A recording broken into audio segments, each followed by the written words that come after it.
Aujourd'hui, je vais te montrer les 5 exercices pour arriver à mieux t'aimer au quotidien. Tout d'abord, en premier, il y a la méditation. La méditation va te permettre à vider ton esprit et à faire en sorte de moins avoir de pensées négatives. C'est vrai que c'est un très bon exercice, surtout pour les personnes qui à chaque fois n'arrivent pas en fait à vider leur esprit de pensée.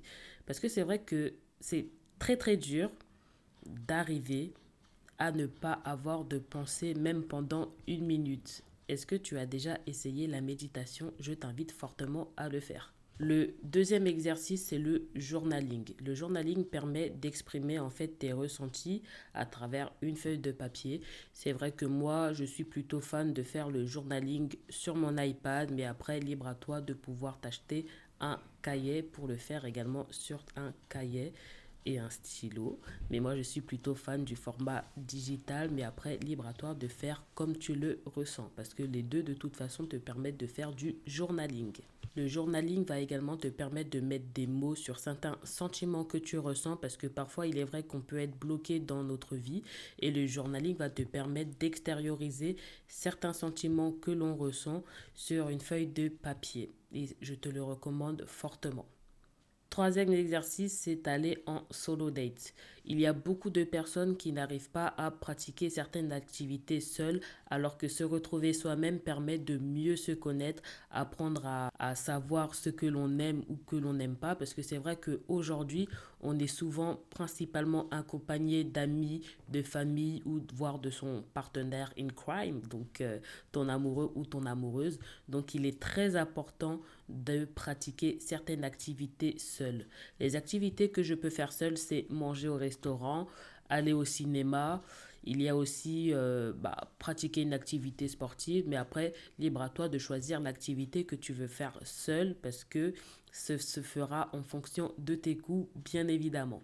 La quatrième activité, c'est le self-care. Donc, ça peut être prendre soin de ta peau, te maquiller. Enfin, il y a plein d'activités dans le self-care. Donc, libre à toi de choisir celle qui te convient le mieux, sachant que les femmes, il y a certaines personnes qui peuvent être garçons manqués comme moi. Donc, il y a certaines choses, par exemple, que vous n'aimerez peut-être pas trop faire, comme par exemple le maquillage.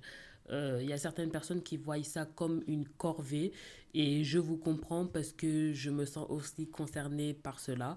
Mais après, c'est vrai que parfois je me maquille juste parce que j'ai envie parfois, par exemple, de me faire belle à ce moment-là, mais ne vous sentez surtout pas obligé. Il y a également l'épilation qui fait partie du self-care, mais comme je l'ai dit, ce n'est pas parce que vous êtes une femme que vous devez forcément vous épiler parce que il y a certaines personnes qui n'aiment pas les poils, dont moi-même, je m'épile pour cela.